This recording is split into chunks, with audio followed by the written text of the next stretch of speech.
Hello there. Tonight we're drifting back to a time when Paris smelled not of wine and bread, but of disinfectant, perfume, and the faint sweetness of a new miracle drug. It was an era when pharmacies replaced taverns, when doctors prescribed calm in tiny glass bottles, and when the city of light quietly fell in love, not with romance, but with relief. So find a comfortable spot, let the city lights fade behind your eyes, and imagine walking through Paris in the early 1900s, where the future tasted like medicine and everyone believed it was harmless. The year might be 1899, or perhaps 1901. Time blurs here, beneath the pale glow of the gas lamps. The air is damp, carrying the smell of rain-soaked horse manure and roasted chestnuts from a street vendor's cart. You hear the soft creak of carriage wheels against the cobblestones and the rhythmic clatter of boots heading home from a long shift at the textile mill or the post office. You keep your hands in your pockets for warmth. A faint fog curls around the street lamps, giving everything a hazy, dreamlike glow. The wine shops are still open, though not as crowded as they used to be. Once every corner of Paris hummed with laughter and argument, men clinking glasses, women singing softly to the tune of a piano. Now, the laughter feels thinner. Many have begun to find their comfort elsewhere.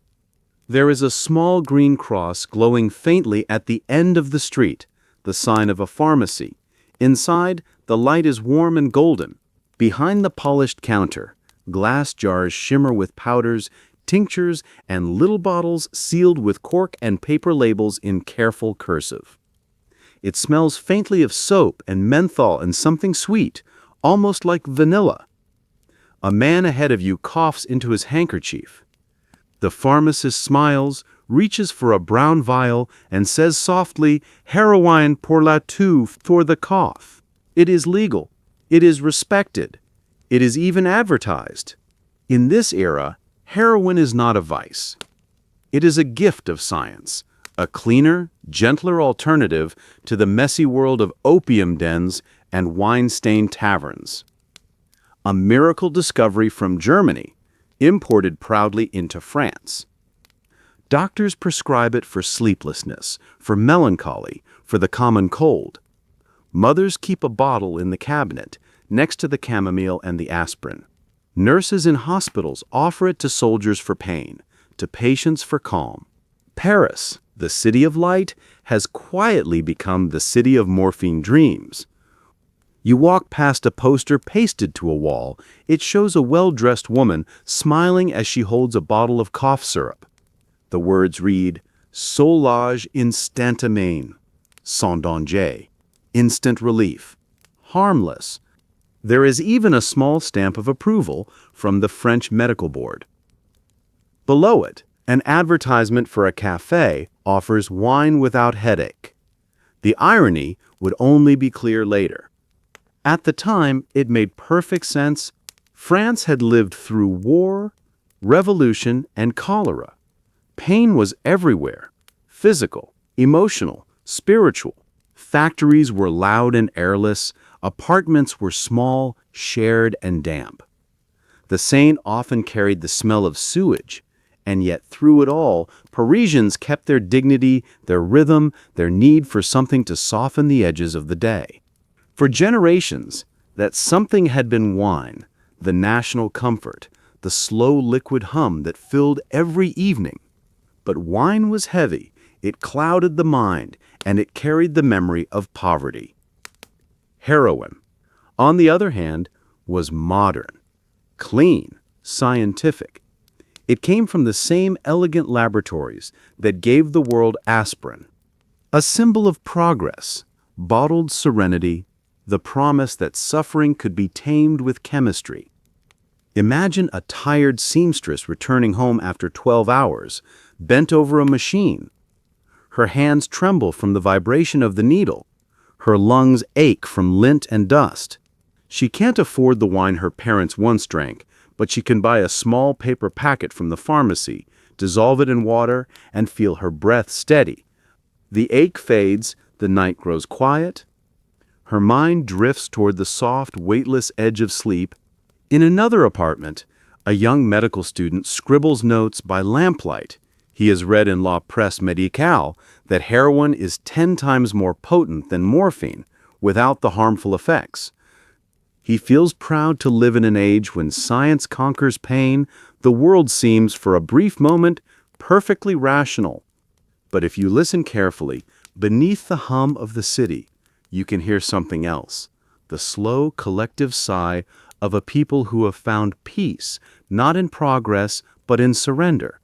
Paris, around 1900, is a city of contrasts. Electric trams glide past horse-drawn carts. Women wear corsets made by hand while dreaming of a mechanized future. The Eiffel Tower, still new and controversial, looms above it all like a monument to confidence. And below, in cafes and hospitals and quiet bedrooms, a different revolution unfolds, one measured in milligrams. The newspapers celebrate it. Heroin, the gentle morphine, one headline calls it. Doctors lecture about it in the Sorbonne, explaining its purity, its lack of addictive danger. Mothers give it to teething children. Pain disappears, replaced by an almost angelic calm. A pharmacist might even recommend it for nervous exhaustion, that vague Parisian malady of too much thought and too little rest. In the dim light of Montmartre, where painters and poets gather, you can find another kind of devotion. The artists whisper about la poudre blanche, the white powder as if it were a muse. Some claim it sharpens the imagination. Others say it makes them forget their hunger. Either way, the effect is the same. The city's energy begins to float, untethered from its old habits. And yet, life goes on. The baker still wakes before dawn. The trams still ring their bells. Children still run down narrow streets, chasing hoops or stray dogs. The rhythm of daily life continues, but beneath it, a quiet transformation is underway. A slow migration from taverns to pharmacies, from laughter to calm silence. Evening falls again. The sky turns the color of cigarette smoke. In some neighborhoods, the scent of cheap wine still drifts through open windows. In others, there is only the faint sterile smell of medicine. You walk back toward the scene. The lamps shimmer on the water, their reflections bending gently in the current. Somewhere nearby, a woman hums a tune while washing a glass. She hums not because she is happy, but because it helps her forget. The world around her is changing, gently, invisibly. The wine that once filled the heart of Parisian life is being replaced by something quieter, more efficient, and infinitely more dangerous. But tonight, no one sees it that way. Tonight, Paris sleeps easily. Even the coughing man from the pharmacy will drift off soon, breathing softly through the fog of his medicine. For now, everything feels peaceful, almost holy. And as you stand there on the bridge, watching the lights of the city blur in the mist, you realize something that no one in that era quite did. Progress, too, can be a kind of intoxication.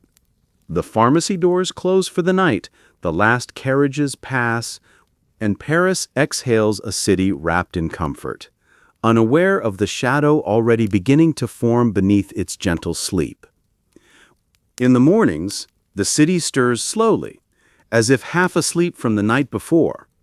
The air is cool and wet, the kind that clings to wool coats and fogs the windows of early cafes.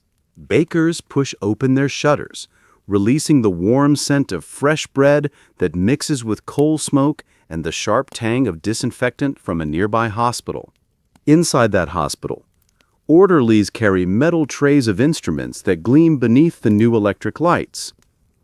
A doctor ties his apron, straightens his spectacles, and draws a small vial from his pocket. The label reads, Bayer Heroin.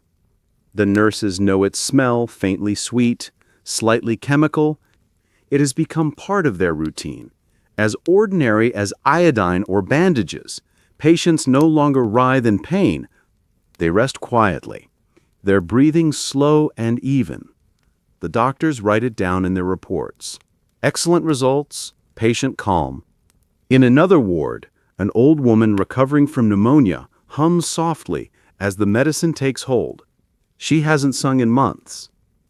The nurse smiles. It feels like progress. In truth, it is something more ambiguous, a comfort that replaces pain with stillness.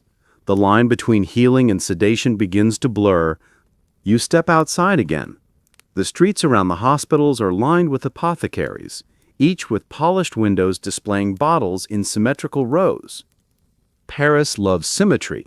It soothes the mind. You notice a sign advertising a syrup for coughs and sleeplessness, guaranteed to restore vitality. The ingredients list is brief and reassuring. Heroin hydrochloride, 1%. Alcohol, 10%. There is even a little illustration of a happy child playing in the sunshine. Across the river, in the poorer districts, the picture is different, but strangely similar. The workers' tenements are gray and damp, and the mornings start with the same cough that echoes up from the courtyards. In these cramped rooms where 10 people might share one stove, a small vial of heroin cough syrup can feel like luxury. Mothers use it sparingly, sometimes not for coughs at all, but for silence, for a few hours of peace. It's easy to understand why. The factories roar day and night. Machines eat hours like bread. Wages are low, food is expensive, and fatigue hangs heavy over the city, like a second fog. When the day finally ends, the thought of drinking wine feels almost too heavy, too messy. Wine makes you loud, clumsy, sometimes sad. Heroin, on the other hand, makes you quiet. It erases the ache in your chest. It makes the world distant, gentle, forgiving. Imagine sitting by a small window at dusk, the light of the city softening to amber. The streets are noisy below, but in your room everything feels still. You take a small spoonful of the clear syrup, and within minutes the noise becomes a hum, then a whisper. You feel calm, balanced, even hopeful. For the first time in days, perhaps weeks, you can think without pain. You can sleep. No one talks about addiction. Not yet. The word exists, but it belongs to drunks and gamblers, not to respectable families with tidy medicine cabinets. In polite conversation, people speak instead of overuse or habit. If a neighbor seems drowsy too often, it's politely assumed that she's overworked. Paris, after all, is full of overworked people. The newspapers publish medical endorsements, not warnings. One article praises heroin as the ideal treatment for the restlessness of modern urban life. It's an elegant phrase, the restlessness of modern life. It could mean anything: insomnia, anxiety, loneliness. The truth is that heroin suits them all. It fits the mood of a city that both worships progress and longs for escape. At night, you might pass a group of young artists gathered beneath the flickering street lamps of Montmartre. They smoke cheap cigarettes and talk about Monet, Verlaine, and the meaning of light. One of them takes a small pouch from his coat, dips the tip of a penknife into a powder, and offers it around. They laugh softly, pretending it's medicine, which in a way it still is. For some, it sharpens thought. For others, it quiets despair. A few will go on to paint masterpieces. Most will simply fade. Even in cafes, where once the clinking of wine glasses filled the air, you now see people nursing cups of coffee and coughing into handkerchiefs. The cafe owner sells more pastries than wine these days. He shrugs and says the times are changing. They always are. But the change feels different this time.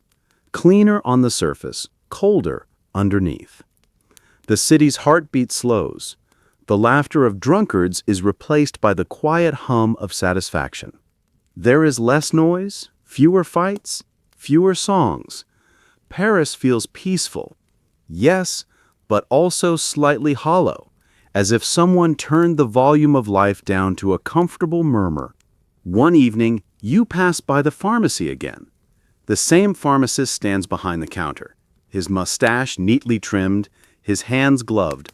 He greets you with a polite smile. Behind him, shelves shimmer with bottles labeled laudanum, morphine, heroin. You wonder if he ever hesitates before selling them. He does not. Why should he? The law approves. The doctors recommend. The patients thank him. Outside, a tram bell rings. The sound echoes briefly, then fades into the mist. The city is both alive and asleep, caught in that strange space between movement and stillness.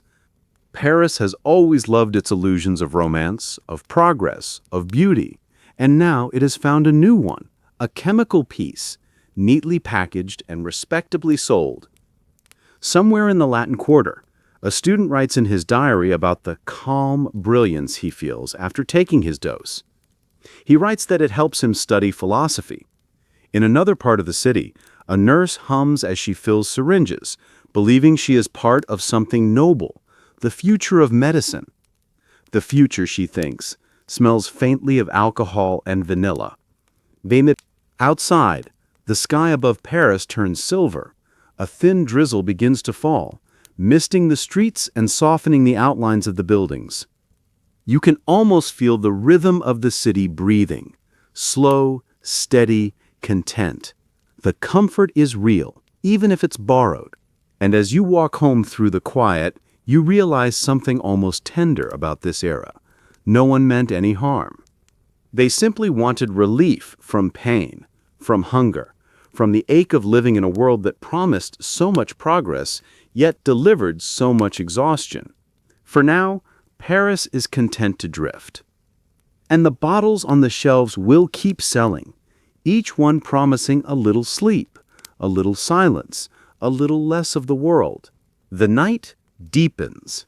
Paris exhales a long, drowsy breath as the gas lamps flicker against the wet stone. The streets grow quieter, the horses slower, their hooves echoing like heartbeats in the mist.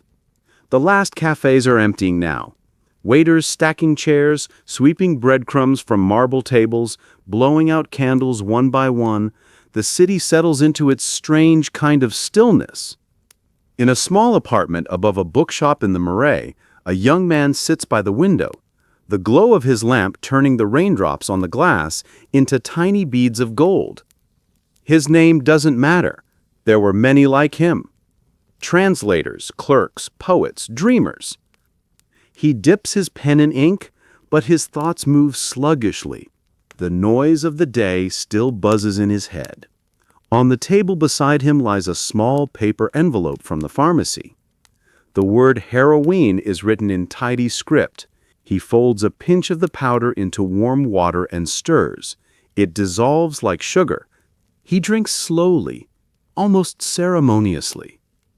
The taste is faint, metallic, slightly sweet. Within moments, the tension in his shoulders melts away, his breath steadies, his mind begins to wander, but not towards sleep yet. He looks out the window at the street below. The puddles shimmer with light. Somewhere, a carriage wheel splashes. Everything feels softened, less urgent. The world no longer presses against him, it floats. He smiles faintly and writes one more line before the ink dries. Peace is the gentlest illusion. Not far from him, across the river, another scene unfolds.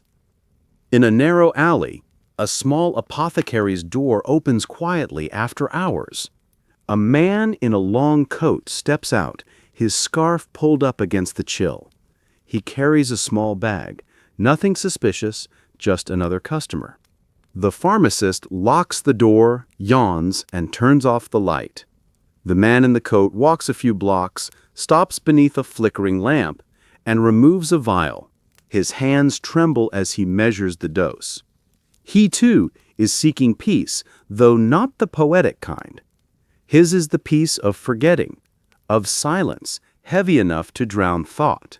He used to drink wine. He remembers. He liked the way it made the world shimmer at the edges, the way it loosened his voice. But wine is messy. Wine leads to shame. Heroin, though. Heroin is gentle. You can take it quietly, alone, and still appear civilized. Paris has always valued appearances.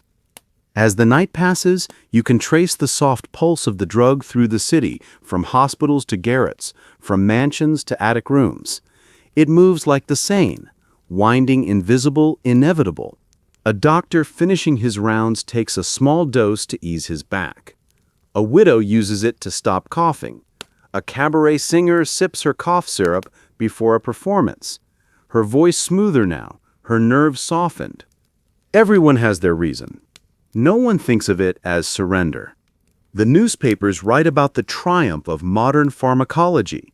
Professors speak of chemical enlightenment. They say pain is primitive, that true civilization means mastering the body. In a century that worships light, it feels fitting that darkness, that old ancient suffering, could be banished with something clear and almost colorless.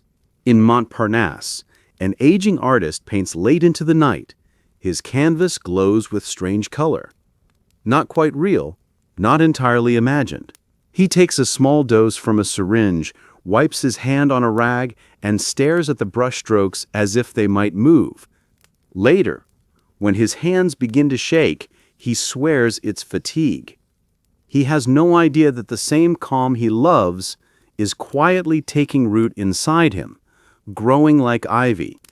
The Seine glides silently through the city, black and slow. A few lamps shimmer on its surface, trembling like faint memories. The bridges are empty, except for a few silhouettes. A policeman, a stray cat, a woman hurrying home. Even the wind seems to move softly here, as if afraid to disturb the quiet. There is a peculiar comfort to this silence. It feels clean, efficient, modern, as if Paris has finally conquered its own chaos. The noise of old taverns, the shouting of drunkards, the quarrels spilling into the streets, all seem like relics from another time. Now the city dreams instead. In the hospitals, the nurses walk their rounds in near silence. The patients sleep. Even those who once cried out in pain now lie still, their faces smooth, almost serene. The nurses whisper that they have never seen such peace. They write in their ledgers, "Heroin administered, patient resting comfortably." One of them pauses by a window and looks out toward the city. The rain has stopped. A faint breeze carries the smell of wet stone and distant bakery smoke. She thinks of her own life. Her small room, her aching feet, the letters she never answers. For a moment, she envies the sleeping patients. Then she turns back to her work, unaware that the same medicine she gives to others will soon find its way into her own veins, prescribed by a well-meaning doctor for fatigue. The city sleeps, but beneath that sleep, something hums, quiet, invisible, patient. Progress always hums like that at first, before it roars. Still, for now, everything feels peaceful. The lamps are dimmed, the air is cool, and even the stray dogs have found dry corners to curl into. You can almost imagine that this is what the future looks like. Organized, gentle, without suffering, a city made calm by chemistry. If you stand on the Pont Neuf and look out across the water, you might almost believe it. The reflections of the lamps stretch across the river like golden threads. Somewhere a clock strikes midnight. You hear no laughter, no music, no shouting, just the steady rhythm of the rain returning. Soft as breath. It would be comforting to stop here to believe this calm is real, that pain has finally been tamed. But cities, like people, have their limits. Relief, once discovered, is rarely satisfied with moderation. Paris does not yet know what it has welcomed into its bloodstream. Dawn creeps in quietly, pale, unsteady, and gray. The fog has not lifted yet. It hangs low between the buildings, as if the city itself is reluctant to wake. The cobblestones glisten, slick from the night's drizzle, and the sound of carts returning to the market echoes softly in the distance. The city begins its daily rhythm again, though slower now, as if wrapped in cotton. You walk through the narrow back streets where the first bakeries are lighting their ovens. The air smells of yeast and smoke. A woman sweeps her doorstep, her broom scraping against the stones. She pauses every few strokes, one hand pressed to her chest, breathing shallowly. The doctor told her it was just nerves, épuisement du cœur, exhaustion of the heart. He gave her a small bottle to ease the discomfort. The label said Belle Heroin. She takes a few drops each morning before she begins her work. The day feels lighter afterward. Across the city, a similar ritual unfolds in countless homes. A clerk takes his dose before heading to the office, so his hands don't tremble while writing ledgers. A factory worker keeps a vial tucked into her apron for the pain in her wrists. A violinist takes it before performing to keep his bow steady. They all believe they are simply managing their lives better. Efficiency, discipline, composure, the virtues of the new century. Paris is proud of its modernity. Gas lights have become electric. The Eiffel Tower blinks with early morning mist. Even the horse manure on the streets seems less offensive under the promise of progress. And in the center of this optimism, a strange comfort blooms quietly, chemical, invisible, universal. At the same time, something delicate begins to shift. The pharmacist notices that a few familiar faces return sooner than expected. A week passes, then just a few days. One man begins to tremble slightly if he misses his dose. A mother comes in pale and sweating, saying she's caught a chill. Another insists her child cannot sleep without the syrup. The pharmacist notes it down, politely, but does not think too much of it. After all, the journals say there is no danger. Still, he starts to refill bottles more quickly. By midday, the city hums again. The clatter of trams, the hiss of steam, the laughter of schoolchildren, all blend into the familiar rhythm of Parisian life. But beneath the ordinary noise, you can sense something quieter. The workers seem more subdued, less animated. The cafe conversations are polite, but restrained. It's as if a veil of calm has settled over everyone, muting both joy and anger. In a small courtyard behind a tenement, a boy chases pigeons through puddles. His mother calls him back sharply, her voice tired, her eyes distant. She coughs into her handkerchief and sits down. In her pocket, there's a folded prescription. She thinks about refilling it later, though the last one is not quite finished. The city doctor, one of thousands in his white coat, finishes his rounds near the hospital gates. He writes neat notes in a small black book. Patience improved, pain minimal, sleep restored. He closes the notebook and exhales with satisfaction. Progress is measurable. The world feels conquerable. But medicine, like comfort, has a rhythm. What begins as relief becomes routine, and what becomes routine begins to rule the day. By evening, the pharmacies glow again, little sanctuaries of light in the darkening streets. A queue forms outside one, people shuffling quietly under umbrellas. They wait without impatience. The pharmacist moves quickly, hands practiced, wrapping the bottles in brown paper. There's a sense of order, even tenderness. He wishes each customer a good night. They nod, already thinking of the warmth that will soon spread through their bodies. The rain returns, soft as silk. The roofs glisten. Somewhere in the distance, a piano plays, slow, sentimental, the kind of melody that doesn't ask to be remembered. You walk along the boulevard, passing people who look calm but hollow-eyed. No one seems to notice how alike they are becoming. Their movements slower, their speech gentler, their laughter quieter. Paris is changing shape, not through architecture or art, but through chemistry. In one apartment, a couple prepares for bed. The husband, a journalist, writes by candlelight while his wife sits nearby, brushing her hair. She pauses now and then to cough. On the table beside her lies a half-empty bottle of syrup Heroin pour la toux.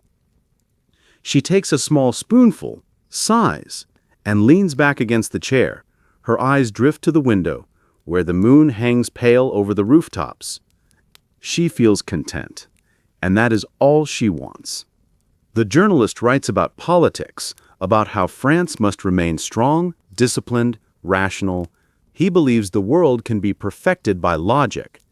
He does not realize that his city, his proud, brilliant Paris, is already dissolving softly into forgetfulness. Somewhere nearby, a clock strikes 11. The sound echoes faintly through the wet streets. The carriages are gone now. Only a few footsteps remain. A cat darts into an alley.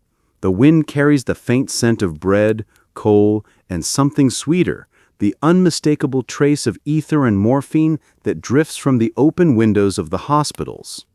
And as the night deepens once more, you can almost feel the pulse of the city slowing its rest, so deep it borders on surrender. The people of Paris sleep soundly. The pain is gone.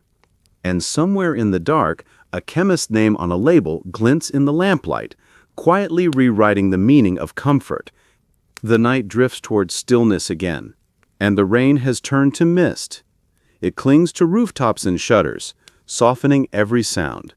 The city seems to float between waking and sleep, 1,000 windows glowing faintly like quiet thoughts. Somewhere, a tram bell rings in the distance, then fades. The baker's first loaves rise in their ovens. A lone policeman tips his hat to no one in particular. The river glides on beneath the bridges, its surface smooth as glass. Inside the apartments, the people of Paris rest easily. The aches of work, the griefs of memory, the restlessness of living, all dissolved for now, replaced by a silence too perfect to question. Mothers breathe evenly beside sleeping children. Students dream without fear of exams. The city, for once, feels completely at peace. But if you listen long enough, beneath that peace, there's something faint, a note of dependence, barely formed. A heartbeat, slower than it should be, the kind of stillness that feels a little too complete. Paris does not yet know what waits ahead. It only knows the sweetness of the moment, the comfort of being pain-free, the illusion that suffering can be softened without consequence. The fog thickens, and the lamps burn low. Somewhere, a bottle rolls gently against the floorboards and comes to rest. The air smells faintly of vanilla and ether, like a memory wrapped in cotton.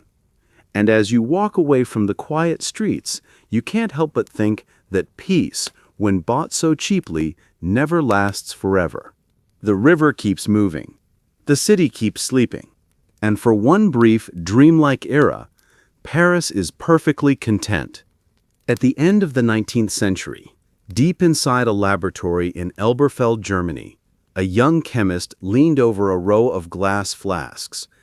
His name was Felix Hoffmann, a precise, quiet man who preferred the company of formulas to conversation. He worked for Bayer, then a modest chemical company that dreamed of turning science into salvation, a cure for every ache of modern life. He was already known for one triumph, a compound called acetyl salicylic acid, aspirin.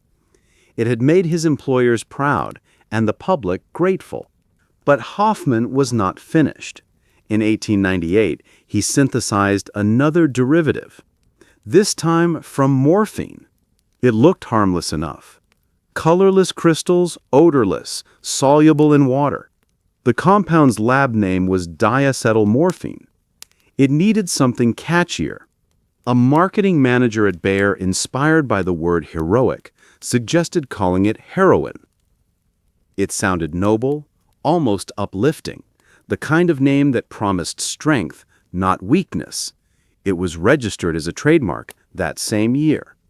Within months, little glass vials labeled heroin hydrochloride were being shipped across Europe. They were meant for hospitals first. A new painkiller, cleaner and more refined than morphine, with no unpleasant dependencies. Doctors were impressed. Patients felt miraculous relief, and in France, where medicine and culture always mingled closely, the reception was immediate and almost adoring. Parisian physicians saw in it the perfect symbol of progress, a triumph of chemistry over chaos. Morphine had grown suspect, associated with the wounded, the poor, the hopeless. But heroin felt different. It was elegant, scientific, respectable. It belonged on polished shelves beside aspirin and quinine. Hoffman never imagined the reach his discovery would have. He lived by tidy rules, kept his experiments cataloged with obsessive order. For him, heroin was a technical success, another small step in the rational conquest of suffering. But outside his lab, the substance was already slipping its leash. Bayer's advertisement spoke softly, in elegant typefaces. Heroin, the new sedative for coughs. Pamphlets promised instant relief without danger. French distributors echoed the message, adding a distinctly Parisian flair, ornate posters showing radiant women exhaling softly, children smiling, all in that golden glow of modern confidence. Doctors in Paris began prescribing it liberally for bronchitis, neuralgia, hysteria, even nervous fatigue. Soldiers returning from colonial service took it for their lungs. Singers took it for their throats. Writers took it for their nerves, and pharmacists couldn't restock fast enough. In the wards of the Hotel Dieu hospital, nurses spoke of heroin as the patient's friend. It calmed agitation, soothed breathing, made the nights quieter. The head physicians praised it at conferences. One declared, "We have found morphine's gentle twin." What no one saw, or perhaps chose not to, was that this gentle twin shared its sibling's hunger. Meanwhile, in the salons of Paris, heroin appeared under another light entirely. The Belle Époque glittered with progress, electricity, telephones, the metro, the World's Fair. People believed in the future. In that optimism, heroin fit perfectly, not as a drug, but as a refinement, a small indulgence of civilization. A journalist described taking a few drops before an evening lecture. It is as though the mind floats, detached from the body's complaints. Another wrote that it made him capable of hearing music as if it were light.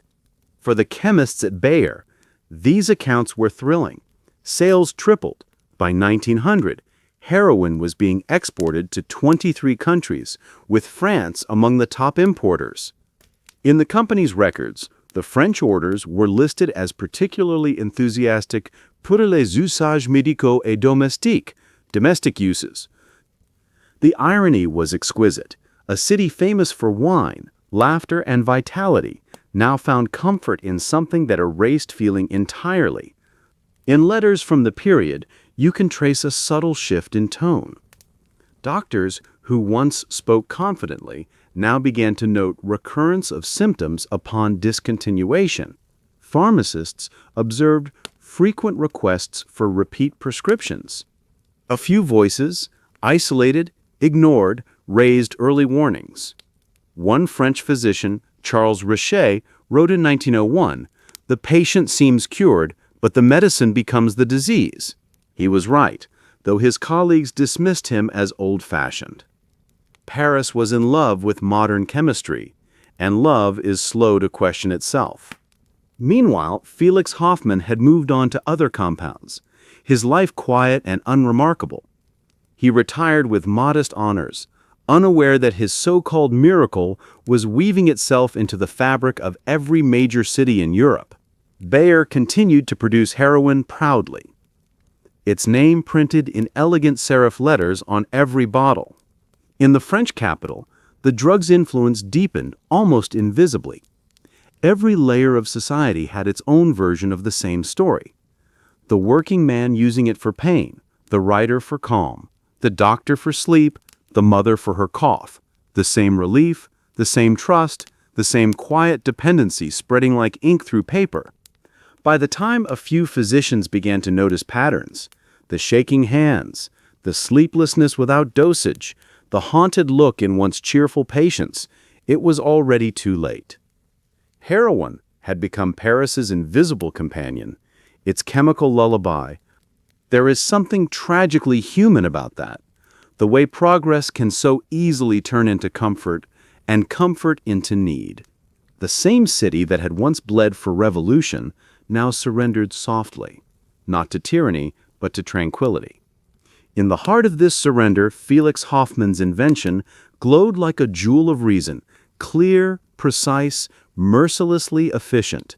And in the warm rooms of Parisian hospitals, where nurses dimmed the lamps and patients finally slept, no one would have guessed that this piece, so tender and complete, had a cost waiting quietly just beyond the edge of morning. By the early 1900s, heroin had become as familiar to Paris as coffee or bread. It moved quietly through the bloodstream of the city, sold in amber bottles, prescribed with confidence, spoken of with reverence. The chemists who stocked it did so with pride, believing they were part of something noble, the conquest of pain. The newspapers treated it the same way they had once treated electricity, with awe.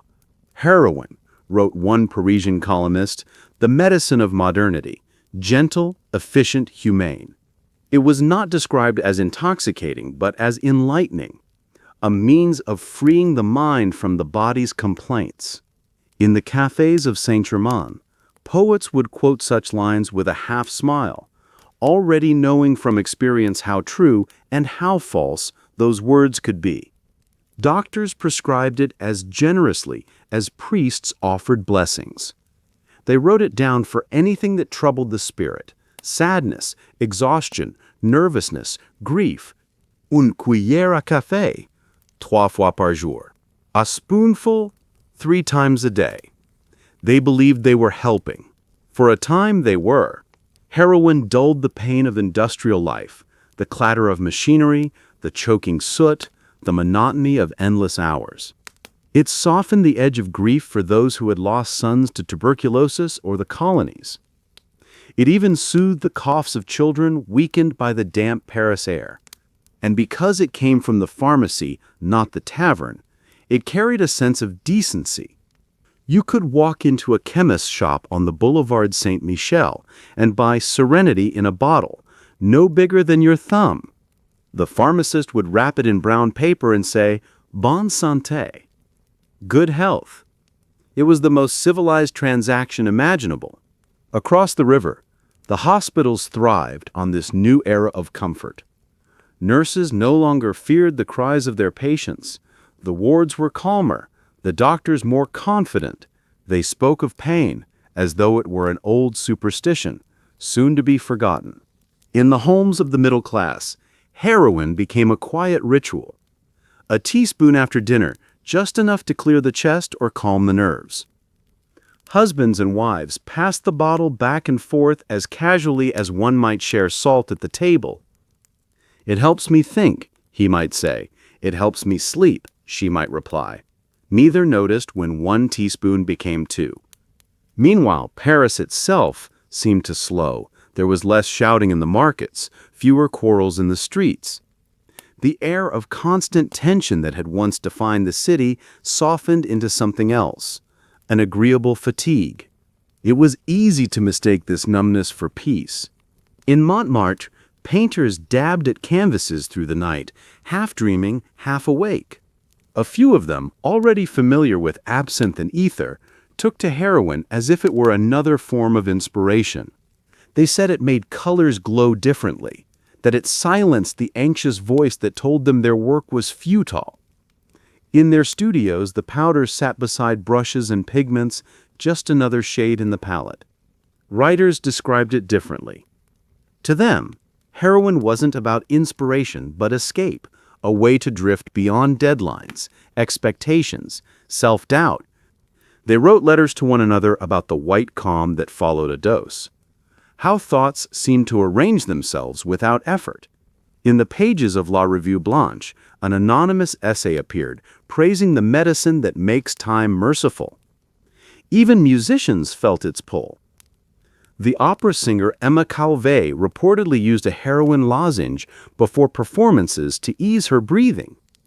"It clears the throat like prayer," she once said, not knowing how prophetic that comparison was. And still, no one questioned it. The advertisements were too reassuring, the doctors too confident, the patients too grateful.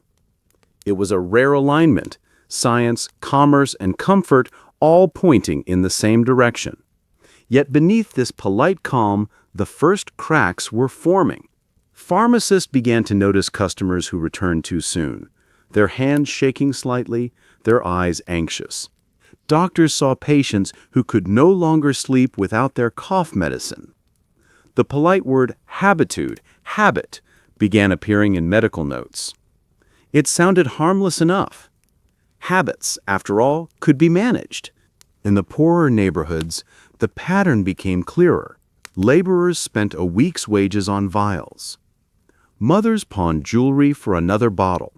At first, this was whispered about as moral weakness, an unfortunate few, nothing more. But the whispers grew. A journalist from Le Figaro wrote in 1903 of a strange new serenity among the working classes. He meant it as praise. He didn't notice that the serenity was spreading like a fog. The government took no action. There were no laws against heroin. Why would there be? It was a symbol of progress, endorsed by the medical elite, manufactured by one of Europe's most respected companies. To question it would be to question modernity itself. And so, as the years drifted by, the line between medicine and dependence blurred completely. Heroin had become not a cure for suffering, but a condition of living. Paris moved through its days in a kind of waking dream, graceful and detached. Even Bayer's own scientists began to notice inconsistencies. Reports from doctors in France and England described unexpected complications. Patients who grew listless, who required ever-increasing doses. But those reports were easy to file away. A few skeptics could not outweigh an empire of profit. Meanwhile, in the quiet streets of Montparnasse, the cycle deepened. A poet who once wrote of sunsets now wrote of sleep. A seamstress who once hummed while she worked now moved silently. Her face pale, her hands steady but slow.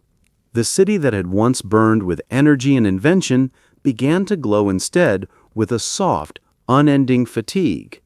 If you stood on the Pont Saint-Louis at dusk, you could sense it in the air, a sweetness that was not perfume, not wine, but something chemical, something faintly sterile. It was the scent of contentment, mass-produced. The story of Felix Hoffmann's discovery had become something he never could have foreseen. Not a chapter in the progress of medicine, but a parable of how progress itself can seduce a civilization. The chemist's dream of pure relief had drifted far beyond the laboratory, dissolving into the daily life of a city that believed itself enlightened. And as the century turned, Paris, elegant and drowsy, continued to whisper its gratitude to the powder that promised no pain, no fear, no memory. By 1905, the calm that once felt like progress began to show its cracks. Not loudly, not all at once, but in subtle ways like a silk curtain beginning to fray. The doctors still smiled politely, still wrote the same neat prescriptions, but their confidence had softened. They noticed the tremors, the pallor, the hollow look that came after a few months of treatment. Patients who once seemed cured began to return again and again, not for new ailments, but for the same relief. The French word for addiction, toxicomanie, had begun to enter public speech. It was an uncomfortable word, too blunt for polite company, too modern to ignore. Journalists hesitated to use it. Doctors replaced it with phrases like maladie des nerfs, a disease of the nerves, which sounded more refined. But the pattern was impossible to miss. Hospitals began to fill with patients whose symptoms made no sense. Their lungs were clear, their hearts steady, yet they trembled, sweated, cried without cause. One physician at the Pitié-Salpêtrière wrote privately that some of his patients seemed to wither in the absence of the medicine that once gave them peace. For the first time, whispers spread among the nurses. They had seen morphine do this before, years earlier, the way it gave comfort first, then claimed the body completely. But heroin was supposed to be different. It was supposed to be safe. They said that word so often that it almost became a prayer. Out in the streets, the difference was visible only to those who knew what to look for. The pale, drowsy faces, the slow, shuffling gait of people who once moved briskly, the quiet desperation of those who returned again and again to the green glow of the pharmacy cross, even when they had nothing left to pawn. But even then, Paris refused to believe it was sick. The city that had once survived revolutions, sieges, and plagues would not accept that its new enemy was something so small it fit inside a glass vial. The government looked away. Heroin was, after all, a product of progress. It came from laboratories, not back alleys. To criminalize it would be to admit that modernity itself had erred, and France, proud as ever, was not ready for that confession. Doctors debated quietly. Some insisted that the problem was not the drug, but the patient, a question of temperament, of willpower. Others began to sense the truth. That will had nothing to do with it. They tried to reduce dosages, to substitute milder treatments, but the withdrawals came like fever. The hands shook, the mind darkened, sleep vanished. One physician described it as a pain that exists nowhere, yet everywhere. By 1908, Bayer's tone had changed. The company stopped using the word harmless in its advertisements. The posters grew fewer. But the bottles remained. They were already part of the landscape, in drawers, in handbags, in every chemist's stockroom from Marseille to Montmartre. And still, the French press stayed silent. Paris preferred its illusions. The City of Lights had always known how to hide its shadows. One winter evening, a doctor named Henri Lemaitre sat in his office overlooking the Boulevard Saint-Germain. His desk was cluttered with prescriptions, glass syringes, and open books. He had spent weeks observing a handful of patients who, though no longer ill, seemed unable to stop using the medicine he had once prescribed with pride. He wrote in his journal, "The drug makes them gentle, and that gentleness deceives us. We mistake their quiet for health." He sent his notes to the medical board. No one replied. The truth was too inconvenient. Heroin had woven itself into every corner of Parisian life. Not as scandal, but as habit. It was the elegant cousin of morphine, the polite secret of the middle class. To question it was to question the authority of science, the pride of medicine, and the comfort of millions. Even those who saw the danger did so with resignation rather than outrage. A journalist in Le Matin wrote, almost poetically, "Paris is not drunk as it once was. It merely dreams." In the drawing rooms of the wealthy, talk of heroin had become fashionable gossip. A guest might whisper that a certain actress has grown too fond of her tonic. The remark would draw laughter, not pity. The addiction of the poor was tragedy. The dependence of the rich was a curiosity, a romantic flaw. In the meantime, the city continued to run as always. The trams kept their schedules, the bakers opened at dawn, the Seine flowed, indifferent, but the pulse of Paris had changed. It was slower now, more fragile. The air itself felt heavy, as if the city's great heart was wrapped in gauze.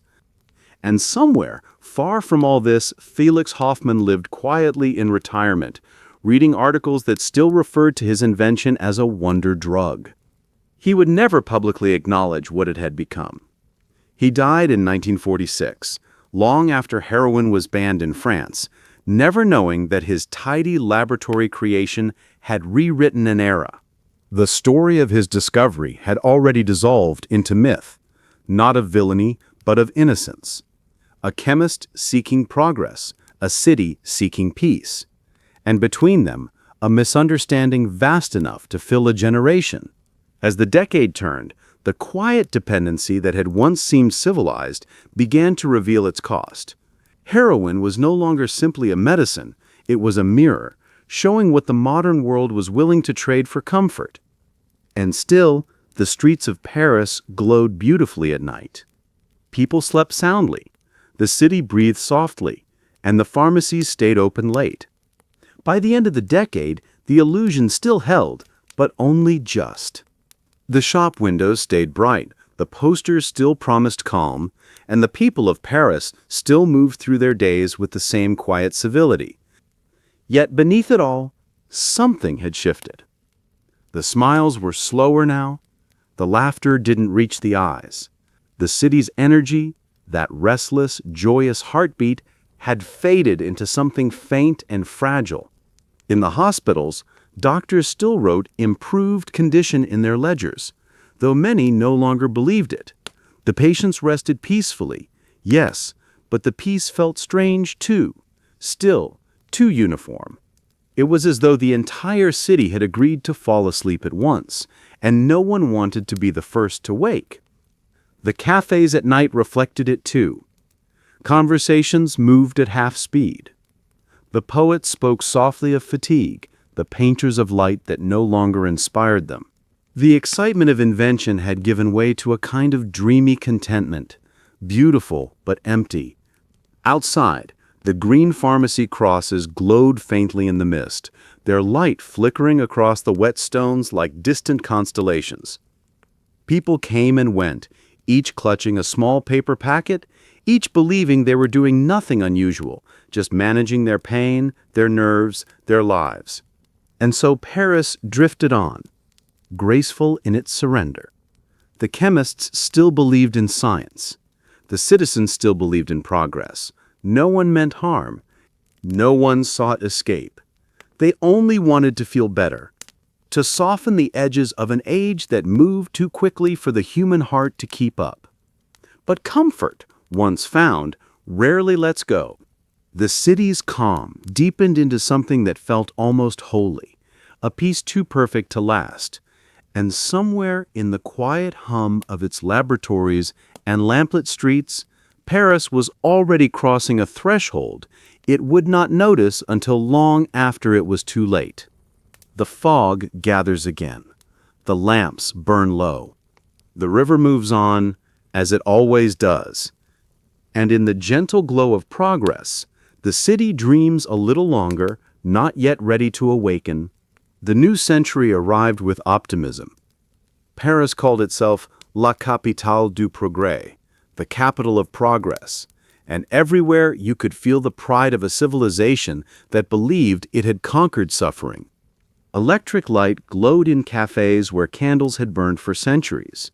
Machines hummed, trains hissed, and the promise of the modern age shimmered in every display window. But beneath this glow, a quieter curiosity began to stir, not in the laboratories this time, but in drawing rooms, newsrooms, and university lecture halls. People were beginning to ask questions, though not always aloud. Why did the same medicine that promised freedom now seem to bind its users in silence? Why did a city built on pleasure begin to lose its appetite for joy?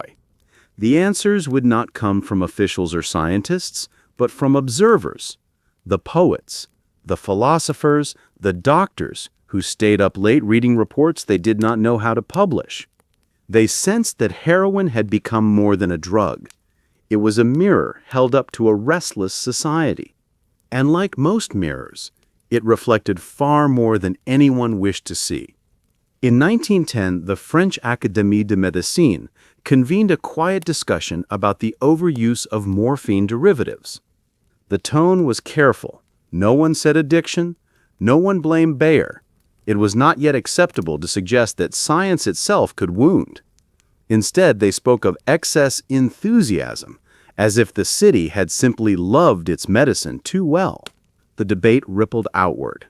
Journalists began to notice patterns in hospital reports, in court records, in the small tragedies that rarely made the front page. A few editors dared to print the word heroin mania, though they quickly received letters from pharmaceutical companies reminding them of responsible journalism. Still, the word spread, quietly, cautiously. The mystery of heroin's hold became the newest puzzle of modern life, a paradox wrapped in elegance. How could something so pure, so precisely measured, create such ruin? For some, the answer seemed almost metaphysical. Philosophers of the Sorbonne spoke of la fatigue du progrès, the fatigue of progress. They argued that a society obsessed with speed and efficiency was bound to seek stillness, even if it came from a bottle. Pain was not just an illness, they said, but a proof of being alive.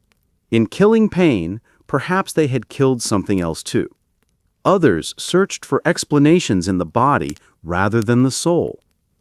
Doctors drew sketches of the human nervous system, mapping the invisible threads where pleasure and control intertwined. They found no easy cure, only a cruel symmetry. The same mechanism that allowed for relief also demanded repetition.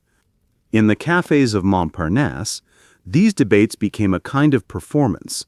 Writers who once celebrated heroin as a muse now spoke of it with regret or fascination tinged with fear. They described the slow unspooling of self, the way time seemed to stretch and blur under its influence. Some likened it to the decadence of Rome before the fall, a civilization too comfortable to notice its decline. Meanwhile, in the poorer districts, the mystery had no poetry. Families watched as breadwinners fell into apathy, as savings disappeared into the hands of pharmacists. Police reports began mentioning thefts of syringes, break-ins at apothecaries, suicides labeled as accidental overdose. But these stories remained whispers, lost amid the din of progress. Paris was learning, unwillingly, that even comfort has a half-life. And yet, there was something strangely tender about this realization. The people were not angry. They were perplexed. They still believed in science, in reason, in their doctors. They simply began to suspect that the body might not be as obedient to progress as the machines were.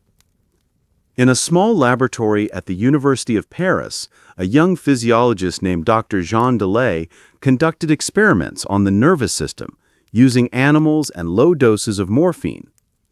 He noted something remarkable. The body adjusted almost immediately, rewriting its own sense of balance around the drug. When the dose was removed, the system protested violently. It wasn't the medicine that caused chaos, he wrote, but the absence of it. His conclusion was quiet but profound. We are not built for constant relief. The idea began to ripple through the city like a slow awakening.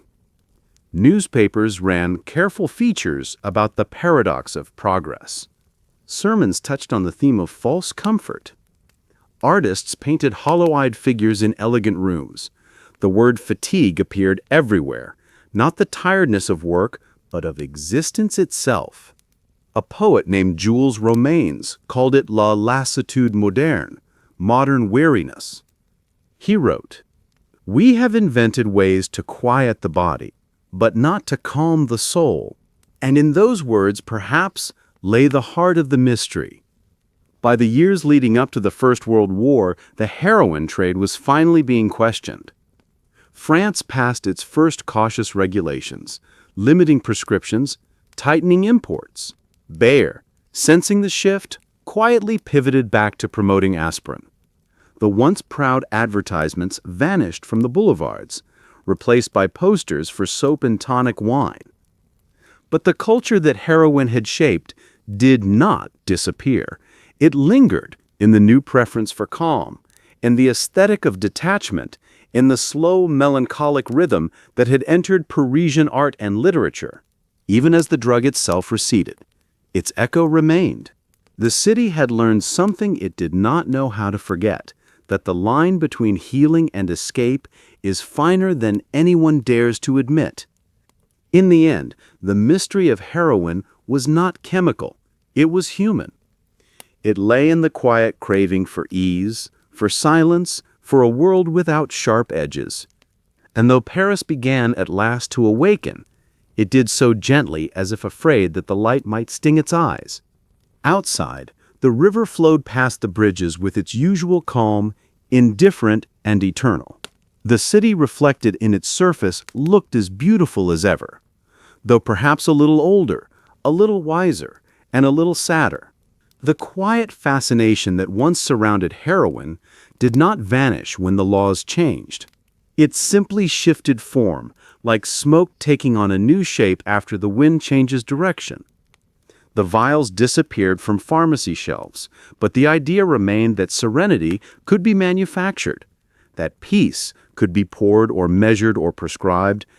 Paris, even as it tried to move on, carried the residue of that dream in its bloodstream.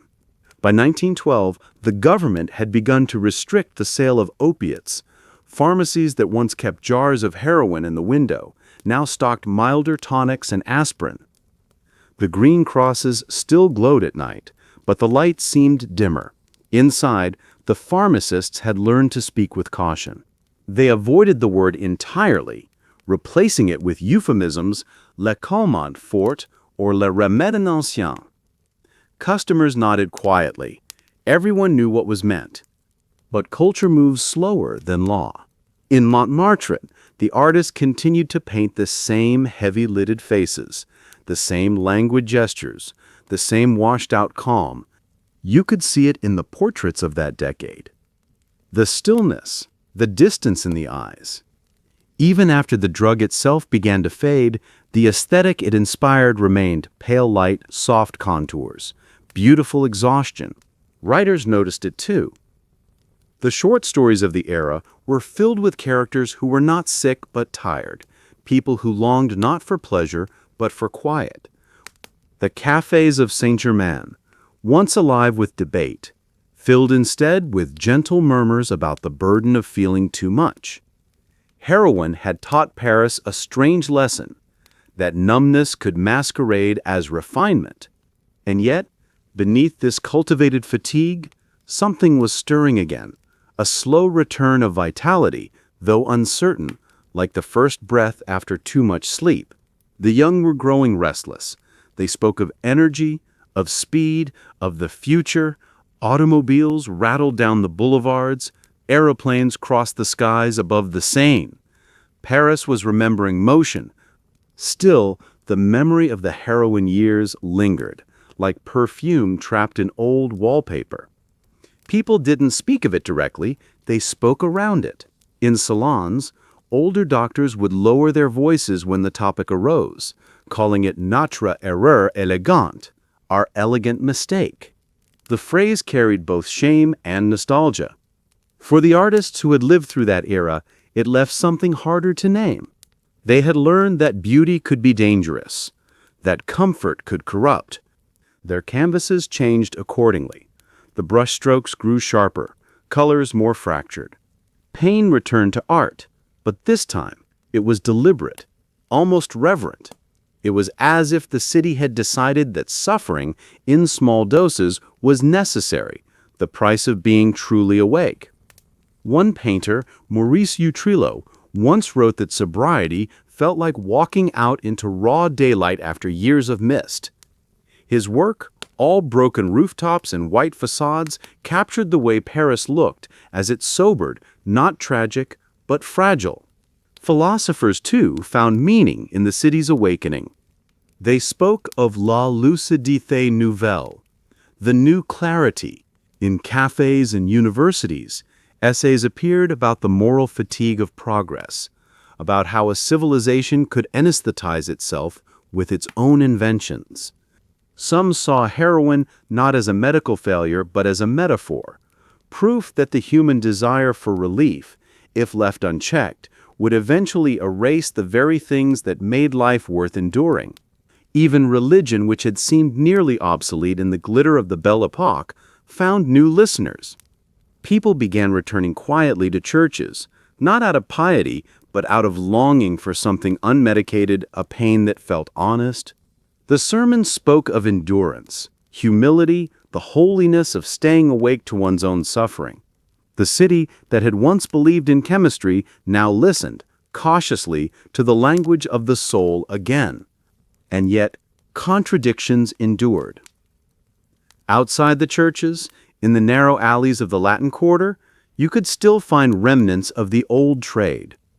A few pharmacists, desperate for money, continued to sell diluted heroin under the counter.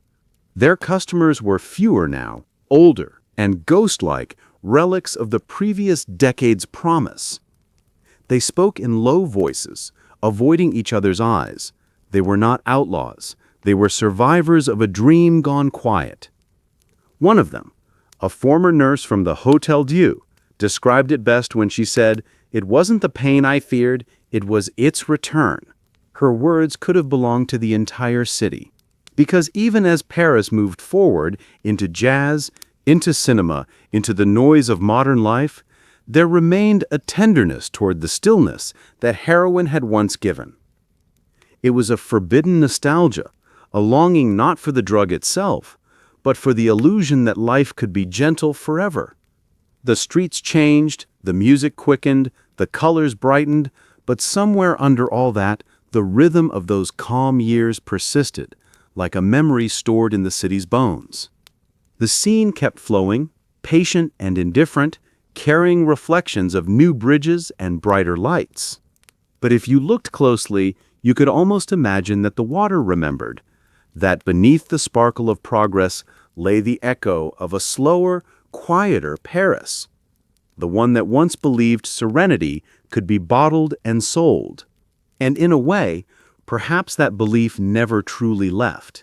It simply found new names, new formulas, new disguises, because the mystery of heroin was never really about chemistry. It was about the oldest question of all. How much peace can a person bear before they begin to lose themselves in it? By the middle of the 1910s, the calm that had once defined the city began to dissolve under the weight of something larger. The Great War was coming, and with it, the old, soft rhythm of the heroin years would finally be broken. Paris did not awaken suddenly. It stirred like someone roused from a long narcotic dream, blinking unsteady, unsure if it truly wanted to be awake at all. The news from the East grew darker each week. Mobilization, casualties, uncertainty, and for the first time in years, the city felt something sharp again: fear. Doctors at the front found themselves turning once more to the same chemical comfort they thought they'd left behind. Morphine and heroin, still stocked in military kits, became indispensable. The soldiers who returned to the hospitals of Paris carried both their wounds and the quiet shadows of the medicine that soothed them. The cycle had not ended. It had simply changed uniform. Back in the city, civilians began to rediscover pain in all its forms: physical, emotional, spiritual. The numbness that once seemed elegant now felt like betrayal. Pain meant you were alive. Pain meant you were still here. You could see it in the faces of Parisians standing in bread lines, or in the dim glow of the churches where candles burned for the fallen. Their calm was different now, not chemical, but weary, human. The heroin years had left their mark. The belief that peace could be manufactured, the memory of how quietly it had vanished. After the war, the world moved faster. Paris became modern again, wild, bright, electric. The cafes filled with laughter and jazz, and the scent of cheap perfume. The roaring 20s arrived like a fever, as if the city were trying to make up for all the lost time. The streets were loud again, alive again. But the noise had a certain desperation to it, the energy of people who had seen too much silence.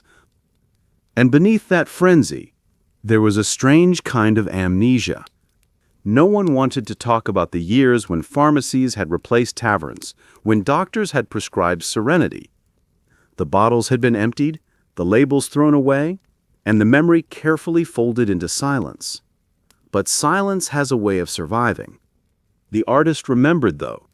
The surrealists and existentialists, who would later define the century, grew up in the shadow of that collective sleep.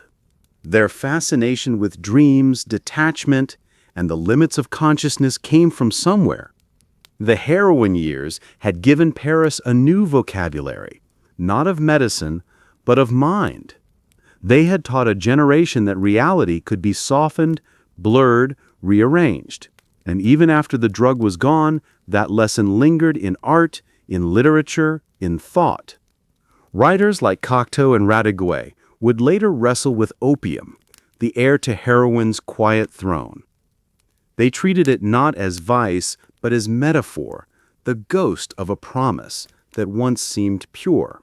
Their stories spoke of escape, not indulgence, of yearning for silence in a world that had grown too loud. Science, meanwhile, turned away. Bayer, embarrassed by its once proud creation, quietly removed heroin from its catalogs. Medical journals, once filled with praise, now printed studies on dependence and withdrawal. The tone had changed, the language now clinical, almost penitential. France, too, rewrote its regulations, framing addiction not as moral failure, but as a public danger. The very same doctors who had once prescribed heroin now lectured about its risks. And yet, if you walked the streets of Paris at night, you could still feel the old calm hovering faintly between the sounds, between the jazz notes leaking from smoky bars, between the laughter and the laughter's sudden fade. The city had traded morphine's lull for music's rhythm, chemistry for motion, but both were forms of escape, both ways of forgetting. That, perhaps, was the real mystery that Paris could never quite solve.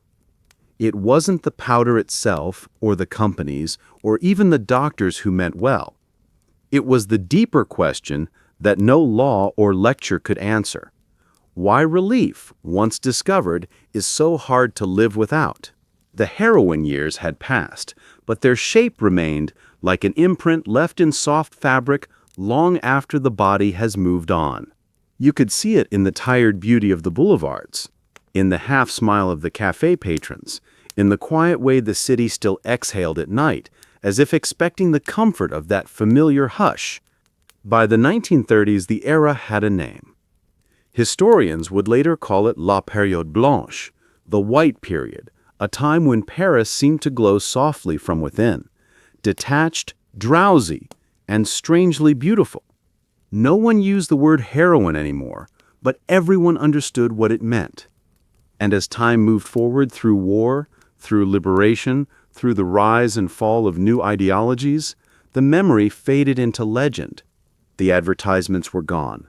The pharmacies had changed, but the story lingered like a caution whispered from one generation to the next. Even the brightest lights can dim in silence. The scientists had found a way to quiet pain, and Paris, for a while, had believed that was enough. But the truth, learned slowly, painfully, and too late, was simpler. Pain, like beauty, belongs to life. Without it, even the most luminous city begins to fade. Now, as you imagine those streets a century later, the same river, the same bridges, the same quiet glow reflected in the water, you can almost feel that ghostly calm returning for a moment. The city has survived revolutions, plagues, and wars, yet the soft hum of that forgotten comfort still lingers beneath it all like a sigh that never quite finished. It was an era that promised peace and delivered sleep. And when Paris finally woke, it did so with a tenderness only those who have dreamt too long can understand. The light over Paris changed again. The yellow glow of gas lamps gave way to the white shimmer of electricity, and the city, so proud of its modern heart, barely noticed that it was also shedding its old one. The pharmacies no longer displayed vials in their windows. The words heroin and morphine had slipped out of conversation, tucked away like an embarrassing family secret. Yet their echo remained faint, persistent, like perfume trapped in the folds of an old coat. The generation that followed grew up under brighter lights and louder songs. They spoke of airplanes, not apothecaries, of cinema, not chemistry, but their parents still carried the stillness of that earlier time in their eyes, a kind of calm that was not entirely natural. They had lived through years when pain had been optional, and they had paid for that miracle in silence. Paris, as always, adapted. It turned its melancholy into art, its fatigue into beauty. The painters found poetry in exhaustion, the writers in longing, the musicians in the fragile calm that follows sorrow. Out of the narcotic haze rose something new, gentler, sadder, wiser. And so the city kept its rhythm. The river flowed, the bells tolled, the cafes filled again. But in the quiet between laughter, you could still hear the faint residue of that lost serenity, a reminder that comfort, once tasted, never fully lets go. The heroin years became a whisper, then a myth, then just another layer of the city's soul. One more secret folded beneath the bridges and rooftops beside the perfume of rain and the scent of warm bread. Paris moved on, but it never forgot how easy it had been to fall asleep. High above the narrow streets where the carriages clattered and the market smelled of onions and rain, another Paris existed.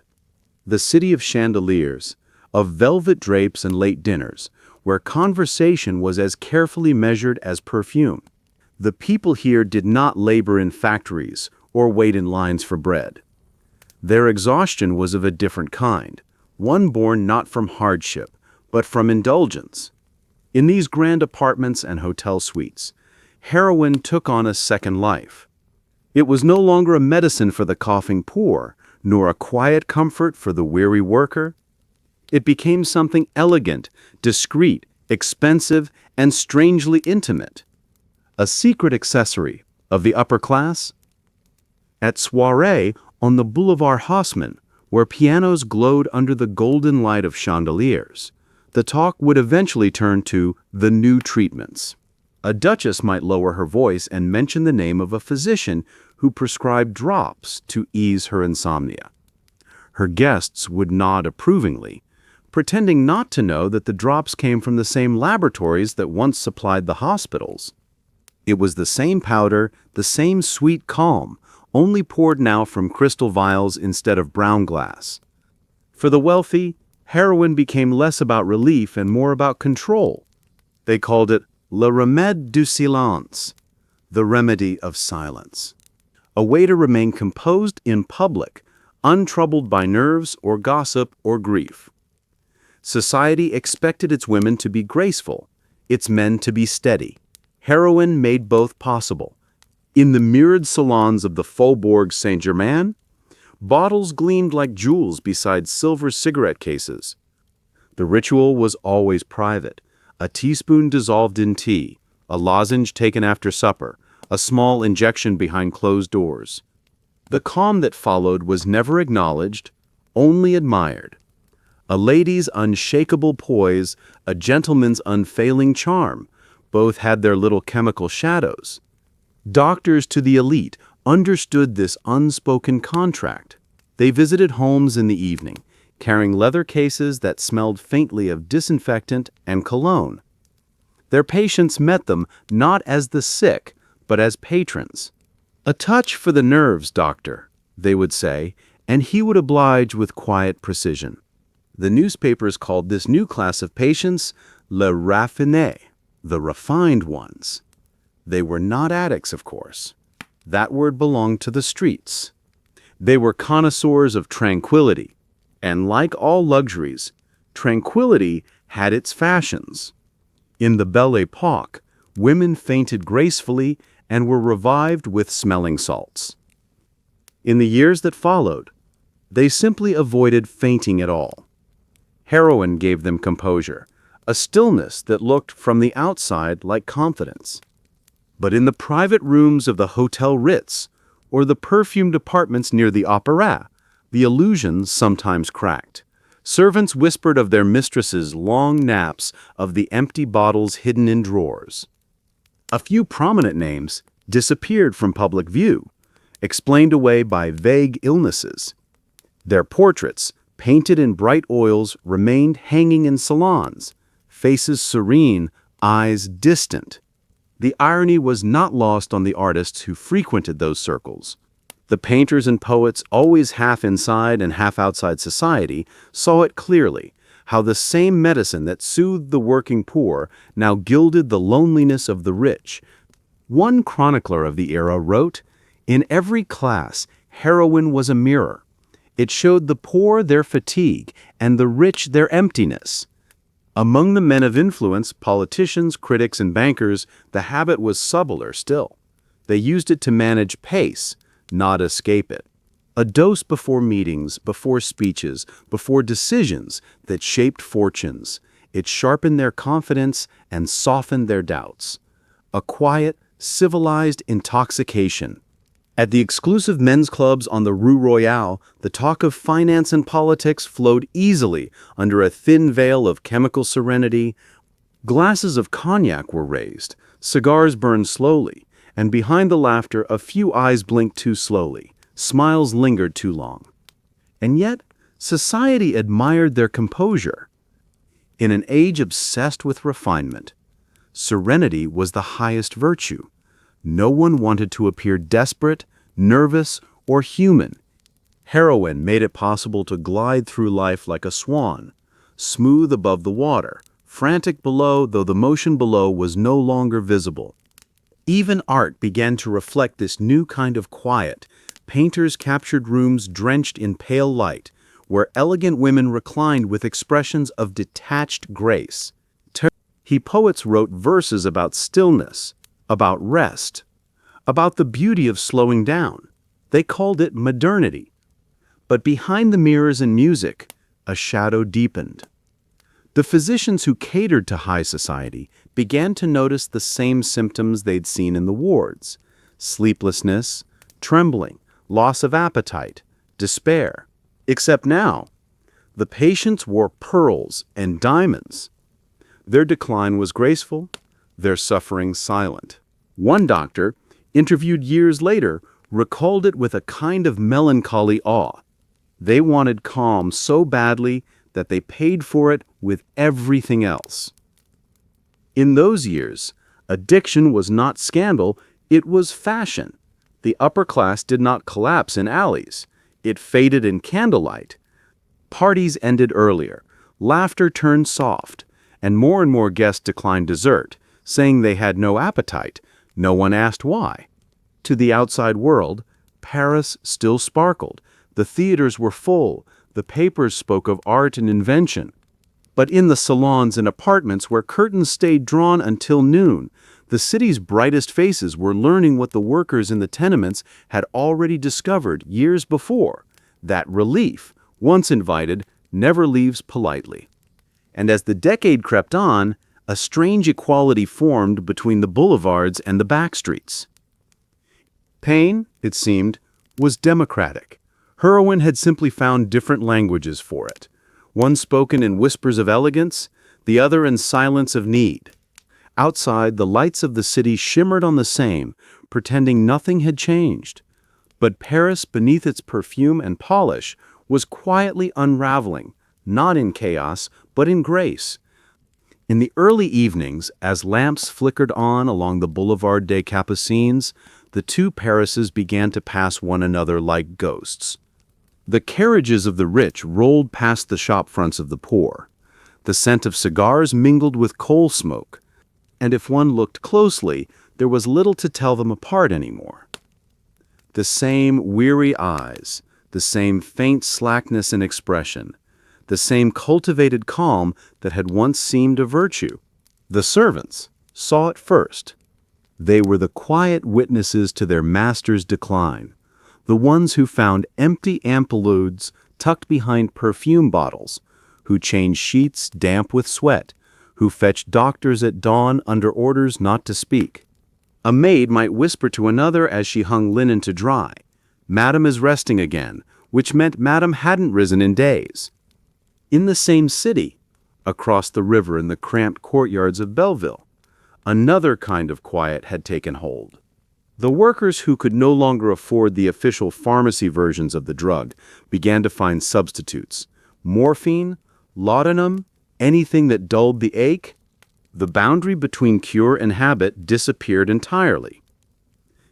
And yet society preferred not to see the connection. The rich suffered discreetly behind lace curtains, the poor publicly in the streets. One was tragedy, the other shame. Both were the same story. A journalist for Le Petit Parisien wrote of it in 1911 under a pseudonym. His article was titled Les Silencieux, the Silent Ones. He described the strange serenity of both worlds. The worker sleeping upright against a wall after a dose of laudanum, and the noblewoman staring out her window for hours perfectly still. It is, he wrote, as though Paris itself has grown tired of breathing. The police began to keep records of thefts from pharmacies, tiny vials, single syringes, packets gone missing. They noticed that the addresses of the reported incidents ranged from the darkest alleys to the most elegant arrondissements. Addiction, it turned out, ignored class, it preferred quiet victims. By this time, the government had begun to act, though softly. In 1912, new import controls were announced, framed not as punishment, but as protection. Officially, the measures were about public health. Unofficially, they were about reputation. France, the cradle of art and intellect, could not be seen to lose itself to a German drug. National pride disguised concern. Among the wealthy, denial remained effortless. Heroin had become etiquette, something not spoken of, though everyone recognized its signs. At parties, those signs had their euphemisms. She's delicate, he works too much, they have nerves.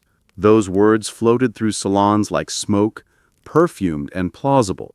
Still, not all of Paris slept. In Montparnasse, a different breed of artists began to rise, younger, sharper, impatient with the languor of their predecessors. They mocked the softness of the old elite, calling it the century of velvet sickness. Their canvases cut with bright, violent colors. Their words were loud, angular, full of hunger for reality. To them, the numb beauty of the Belle Époque felt dishonest, a painting without pulse. One evening, a young writer named Henri Barbusse stood in a café on the Rue de Rennes, speaking to a crowd of students. He said, "The world cannot sleep forever. Sooner or later, it wakes, and when it does, it will remember how to feel." The audience applauded, though no one quite knew whether he meant art or the city itself. The war would come soon after, proving his point more brutally than he could have imagined.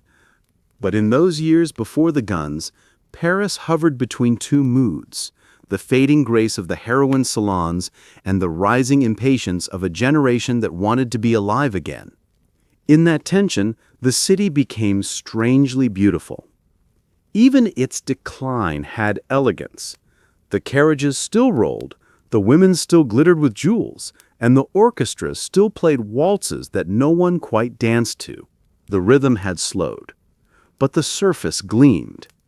Behind that surface, the physicians who served the wealthy began to write cautious letters to one another. They spoke of dependency among our most distinguished patients, of nervous exhaustion resistant to all treatments. They avoided the word addiction, too vulgar, too final. They used, instead, épuisement du système, exhaustion of the system. They were right, though not in the way they intended. It was not just the nervous systems of their patients that were exhausted. It was the system of the city itself, the endless striving for grace, the perfection of manners, the denial of pain. Heroin had not caused that exhaustion. It had only revealed it. In the grand apartments, a kind of resignation took hold. The older generation accepted their dependency with the same politeness they had once used to accept dessert or decline an invitation. "We all have our little remedies," one hostess remarked, smiling faintly as her hands trembled. It was a gesture of courtesy, not confession. And so Paris drifted, poised between two worlds, one gilded, one gray. In one, silver spoons stirred white powder into porcelain cups. In the other, workers queued outside free clinics for diluted morphine to steady their hands before the next shift. Between them ran the same river, reflecting the same lights. The city remained silent about its symmetry. It preferred to believe that the difference between the two sides was moral, not chemical. But the truth, invisible yet undeniable, flowed like the Seine, constant, indifferent, connecting them all.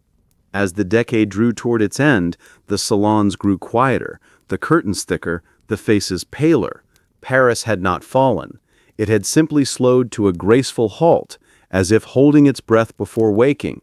Outside, the fog rolled in again.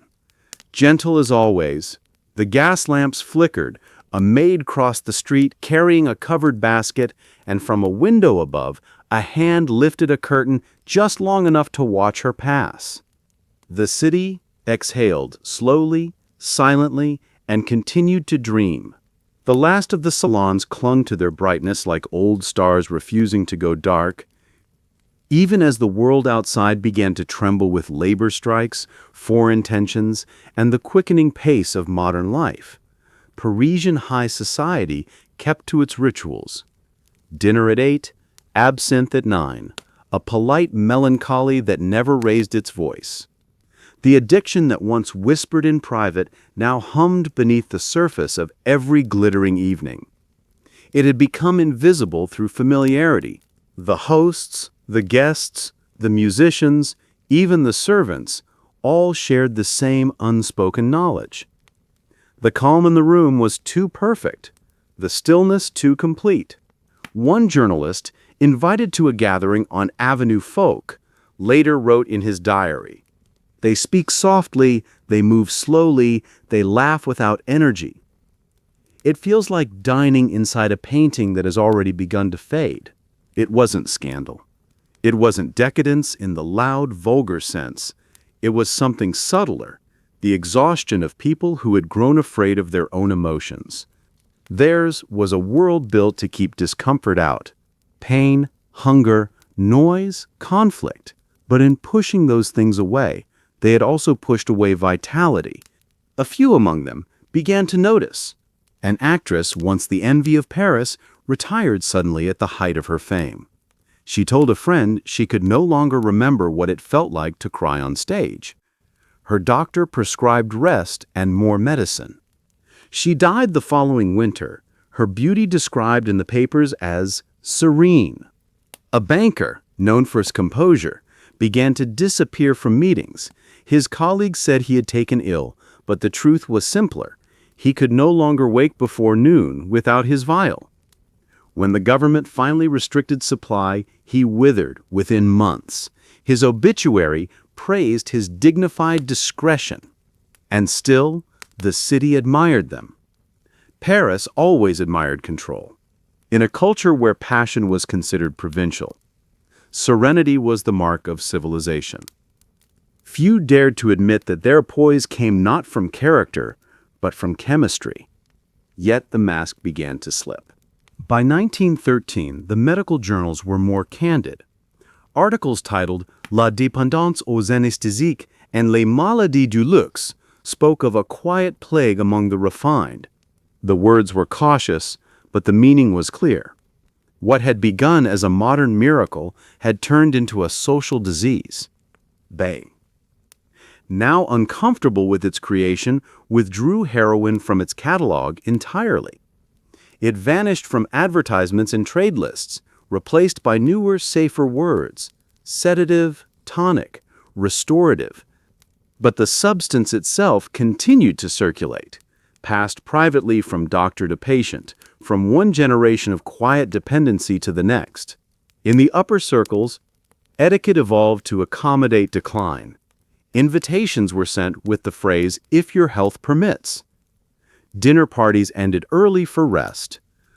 Servants learned to recognize the signs, the half-lidded eyes, the trembling hands, the long silences broken by sudden, brittle laughter.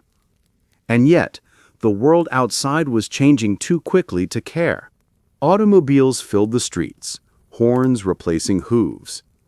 The Eiffel Tower, once a symbol of the future, now looked almost old-fashioned. The young crowded into dance halls, chasing rhythm and noise, as if to drown out the hush that had smothered their parents. The city was splitting in two, the quiet of the old and the clamor of the new. And between them, the memory of heroin hung like a veil. The city's unspoken past, elegant and tragic. One poet from that time, Lucien Leduc, captured it perfectly in a letter. We inherited their calm, but not their peace. The silence they bought has left us deaf to our own hearts. The war came soon after, and with it, a brutal kind of clarity. When the first shells fell on the front, the dream of chemical serenity ended overnight. The pharmacies were emptied, not by the delicate hands of the rich, but by military requisition. The vials that once soothed sleepless duchesses now filled the medical kits of battlefield surgeons. The drug that had promised Paris gentle forgetfulness would soon be used to numb the agony of the dying. In the city, the salons grew darker. Curtains stayed drawn, not for privacy, but for mourning. The quiet they had once paid for came freely now, thick with absence. The same streets that had glimmered with luxury were lined with widows in black, their faces pale in the gaslight. The calm had returned, but it was no longer beautiful. When the war finally ended, Paris awoke into a world it barely recognized. The survivors emerged blinking into daylight, trembling with the raw noise of life returning. The drugs, the rituals, the polite exhaustion of the old age, all felt indecent now, almost childish. People craved reality, even when it hurt. And so the era of heroin salons ended, not with scandal or decree, but with silence. The vials were emptied, the bottles discarded, the names forgotten. But the pattern, that longing for quiet perfection, would find its way back in other forms, in other centuries, with other names. For the moment, though, Paris breathed again. Not calmly, not gracefully, but truly. The air was uneven, full of noise, full of grief, but also full of life. And above it all, the city's lights shimmered on the Seine as they always had, reflecting not peace, but motion, a reminder that no dream, however seductive, can hold a city forever. The years passed, and Paris kept moving. The streets grew louder, the lights brighter, the music faster. The old pharmacies were still there, of course, but the vials that once promised serenity had long been replaced by aspirin and antiseptic, by vitamins and powders for the nerves. Heroin had been erased from the shelves, but not from memory. It lingered like perfume in an empty room. People rarely spoke of it. When they did, it was with a peculiar tenderness, as though recalling a time when pain still seemed like a problem that could be solved. The newspapers called that era an illusion scientifique, a scientific illusion. But beneath the irony, there was a note of mourning, too, because in its own strange way, the heroin years had given something people still secretly craved, the feeling that life could be made gentle. That dream never really died. It only changed its costume. Decades later, new substances, new philosophies, new technologies all promised the same thing: a quieter mind, a softer world, an easier way to be human. Paris, always chasing modernity, learned to accept that progress comes not only with invention, but with longing. And perhaps that longing is the most human part of all. Standing on the Pont Neuf today, the city looks eternal. Its stone arches, its calm reflection on the river, but the Paris of the heroin years still lies beneath, like a second city built of memory. You can feel it in the rhythm of the streets at dawn, when the world is half awake. The same melancholy calm. The same desire to slow the world down just enough to breathe. History remembers the era as a curiosity, a misstep of science, a lesson in hubris. But for those who lived it, it was not folly. It was mercy. They were people who had seen war, hunger, loss. They wanted peace in their own bodies, if only for a moment. They were not weak. They were tired. And that truth, quiet and unheroic, endures. Progress always tempts us with the promise that pain can be erased, that there is a pill, a code, a cure for every sorrow. But the story of Paris reminds us that suffering and peace are twins, that one gives shape to the other. To numb one completely is to lose both. Even now, when the city hums with modern life, screens glowing, sirens wailing, crowds rushing, you can still find the same hush in its corners. In the late-night cafes where waiters mop floors in silence, in the soft breathing of the Seine beneath the bridges, in the way the city sighs after rain, that hush is the ghost of an old lesson.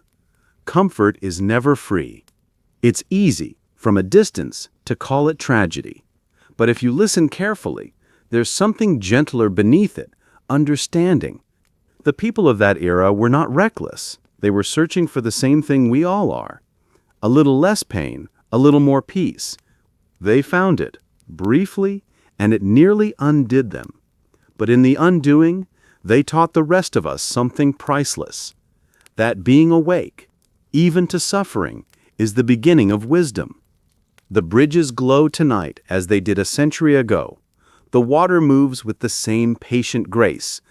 Somewhere, a light flickers behind an old window. A lamp, perhaps, or a memory. Paris endures, as it always has, weary, beautiful, alive. And if you're still awake, somewhere in the soft dark, you can almost hear it, the faint echo of a city that once chose heroin over wine, not out of weakness, but out of a longing to feel nothing at all. The river flows on, carrying that story with it, down through the centuries, whispering the same quiet truth that peace is never permanent, but always worth the search. And if you're still awake, thank you for listening.